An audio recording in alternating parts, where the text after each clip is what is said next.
అందరికీ వందనాలు.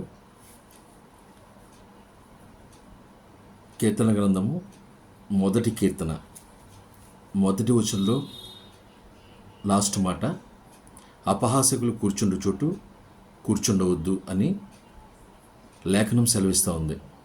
అపహాస్యకులు కూర్చుండు చోటు కూర్చుండకు అని. ఈ అపహాస్యకులు అంటే ఎవరు అని ఆలోచిస్తే, అపహాస్యం అంటే అర్థం ఏంటంటే వెకిలిగా మాట్లాడడం, ఎదుటివారిని తక్కువ అంచనేసి మాట్లాడడం, చులకన భావంతో మాట్లాడడం, ఎదుటివారిని తక్కువ చేసే విధంగా మాట్లాడేవారు. ఇలా మాట్లాడడాన్ని అపహాస్యం చేయడం అంటారు. అలా మాట్లాడేవాడిని అపహాస్యకులు అంటారు. వీళ్ళ పని ఎప్పుడూ కూడా ఎదుటివారిని చులకన చేయడం, ఎదుటివారితో వెకిలిగా మాట్లాడడం, ఎదుటివారిని తక్కువ చేసి మాట్లాడడం, తక్కువగా చూడడం, వెకిలిగా వెటకారంగా మాట్లాడడం, ఇవి వీరు చేసే పని. వీరిని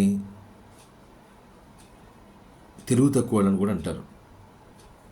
ఈ అపహాస్యకులు వారిని తెలివి తక్కువ వాళ్ళని కూడా అంటారు. వీరి జ్ఞానం కోసం వెతికితే జ్ఞానం రావడం వ్యర్థమని లేఖనం సెలవిస్తూ ఉంది. సామెతల 14:6 ఈ అపహాస్యులు జ్ఞానాన్ని వెతికడం వ్యర్థమని. వీళ్ళకి జ్ఞానం ఉండదు, తెలివి తక్కువ వాళ్ళు వీరు.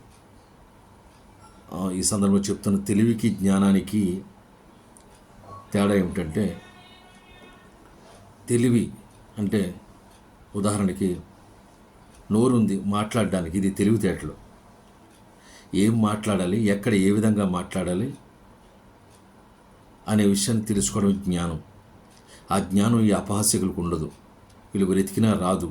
ఎందుకంటే వీరు ఆ తెలివిని కూడా తమకు తాము తగ్గించుకొని తెలివి తక్కువ వారిలాగానే జ్ఞానం లేని వాళ్ళు. వీళ్ళు తెలివిగా ప్రవర్తిస్తున్నాం అనుకుంటూ జ్ఞానం లేని విధంగా ప్రవర్తిస్తూ ఉంటారు. ఎదుటివారిని చులకనగా మాట్లాడుతూ ఉంటారు. ఉదాహరణకి కుటుంబాల్లో కావచ్చు, బయట కావచ్చు, ఉన్నప్పుడు కొంతమంది ఉంటారు. వీరు అపహాస్యకులకు సంబంధించినటువంటి కొంతమంది ఎదుటివారిని ఎప్పుడూ చులకనగానే మాట్లాడుతూ ఉంటారు. ఎదుటివారిని అవహేళన చేస్తూ ఉంటారు. ఎదుటివారు ప్రతిభను గుర్తించకుండా వాళ్ళు గొప్ప అవుతారేమన్న ఉద్దేశంతో వీరు వాళ్ళని వేళాకోళంగా మాట్లాడడం, జనాల్లో చులకన చేసి మాట్లాడటం అలా చేస్తుంటారు. వీరిని అపహాస్యకులు అంటారు. వీరు కూర్చుండి చోటు కూర్చుండకూడదని లేఖనం సెలవిస్తూ ఉంది. ఎందుకంటే వీరు తెలివి తక్కువ వాళ్ళు. వీడి జ్ఞానాన్ని వెతికిన వీరు వ్యర్థం. ఎందుకంటే వీరు దేవుని భయం లేకుండా ఉంటారు. దేవుని భయం లేకుండా, పాపభీతి లేకుండా ఉంటారు. దేవుని భయం లేకుండా ఉంటారు. ఈ అపహాస్యకులు లేఖనాలు సెలవిస్తూ ఉన్నాయి. ఇటువంటి అపహాస్యకులు ఉన్నారు కదా, వీరు కుటుంబాల్లో కూడా చాలామంది మీరు చూస్తూ ఉంటారు. మిమ్మల్ని వేళాకోళం చేస్తూ ఉంటారు, ఎంతో చులకనగా మాట్లాడుతూ ఉంటారు, హేళన చేసి మాట్లాడుతూ ఉంటారు. వీరిని దేవుడు ఎలా గద్దిస్తున్నారంటే మీరు జాగ్రత్తగా గమనిస్తే, సామెతల గ్రంథము ఈ అపహాస్యకుల్ని దేవుడు గద్దిస్తూ ఉన్నారు. జాగ్రత్తగా గమనిస్తే సామెతల గ్రంథము 1వ అధ్యాయము 22 నుండి, ఎట్లనగా జ్ఞానము లేని వారలారా మీరెన్నాళ్ళు జ్ఞానము లేని వారుగా ఉండగొరుదురు, అపహాస్యకులారా మీరెన్నాళ్ళు అపహాస్యము చేయొచ్చు ఆనందించుదురు. అంటే వీళ్ళకి ఎదుటివారిని చులకం చేసి ఆనందపడుతూ ఉంటారు, ఎదుటివారిని హేళన చేసి ఆనందపడుతూ ఉంటారు. వీరి గురించి దేవుడు మాట్లాడుతూ ఉన్నారు. అపహాస్యకులారా మీరెన్నాళ్ళు అపహాస్యం చేయొచ్చు ఆనందిస్తూ ఉంటారు. మీరెన్నాళ్ళు అపహాస్యం చేస్తూ ఆనందిస్తూ ఉంటారు. తర్వాత వచ్చిన బుద్ధిహీనులారా మీరు ఎన్నాళ్ళు జ్ఞానము అసహించుకొందురు. అంత మాత్రం నా గద్దింపు విని తిరుగుడి. దేవుడు మీతో మాట్లాడుతూ ఉన్నారు, ఈ అపహాస్యకులతో మాట్లాడుతూ ఉన్నారు. నా గద్దింపు వినండి, నా వైపు తిరగనని మాట్లాడుతూ ఉన్నారు. తిరగకపోతే, మీరు నా గద్దింపు విని తిరగకపోతే, నేను మీకు భయం వచ్చినప్పుడు నేను అపహాస్యం చేస్తాను. అంటే మీరు ఎలాగైతే ఇతరులను అపహాస్యం చేసి ఆనందిస్తూ ఉన్నారో, మీకు భయం కలిగినప్పుడు, మీకు అపాయం కలిగినప్పుడు, అపాయం మీ మీదకు వచ్చినప్పుడు మీరు నన్ను తలుచుకుంటే మిమ్మల్ని అపహాస్యం చేస్తాను అంటూ ఉన్నారు దేవుడు.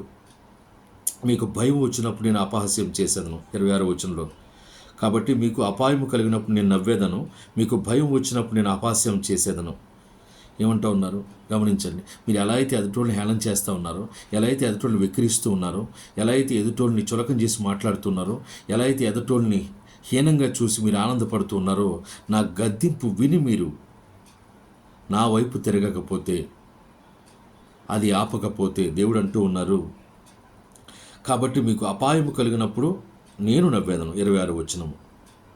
నేను గద్దింపగా లోబడకపోతే మీకు అపాయం కలిగినప్పుడు నేను నవ్వేదను, మీకు భయం వచ్చినప్పుడు నేను అపహాస్యం చేసేదను అంటూ ఉన్నారు.